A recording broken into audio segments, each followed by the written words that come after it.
ನಾವು ನೋಡ್ತಕ್ಕಂಥ ಒಂದು ಬೆಂಕಿ ಜೋಡಣೆ ಕ್ರೇನ್ ಫೈರ್, ಅಂದರೆ ತೂಗು ಬೆಂಕಿ ಜೋಡಣೆ ಅಂತ ಹೇಳ್ಬೋದು.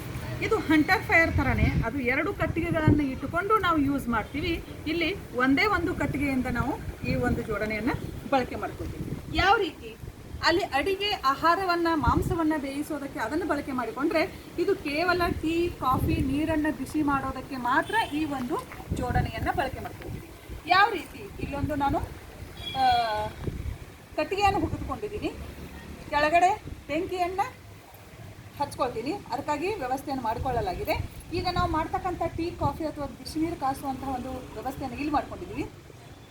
ಕೆಳಗೆ ಬೆಂಕಿಯನ್ನು ಹಚ್ಚಿದಾಗ ಅದು ಟೀ ಆಗುವವರೆಗೆ ನಾವು ಈ ರೀತಿಯಾಗಿ ಕಟ್ಟಿಗೆಯನ್ನು ಮೇಲಕ್ಕೆ ಎತ್ತಿ ಹಿಡಿತೀವಿ. ಆ ಟೀ ಮುಗಿದ ಮೇಲೆ ಏನು ಮಾಡ್ತೀವಿ? ಈ ಒಂದು ಕಟ್ಟಿಗೆಯನ್ನು ಈ ಕೆಳಗಡೆ ಇರ್ತಕ್ಕಂಥ ಒಂದು ಕವಲುಗೆ ಇದನ್ನು ಹಾಕಿ ಕೆಳಗಡೆ ಬೆಂಕಿಯನ್ನು ಹಚ್ತಾ ಇರ್ತೀವಿ. ಇದರಿಂದ ಏನಾಗ್ತದೆ? ಈ ನೀರು ಅಥವಾ ಟೀ, ಕಾಫಿ ಹೆಚ್ಚಿನ ಹೊತ್ತಿನವರೆಗೆ ಬಿಸಿಯಾಗಿ ಇಡೋದಕ್ಕೆ ಇದನ್ನು ನಾವು ಬಳಕೆ ಮಾಡಿಕೊಳ್ಳುತ್ತೇವೆ. Thank you.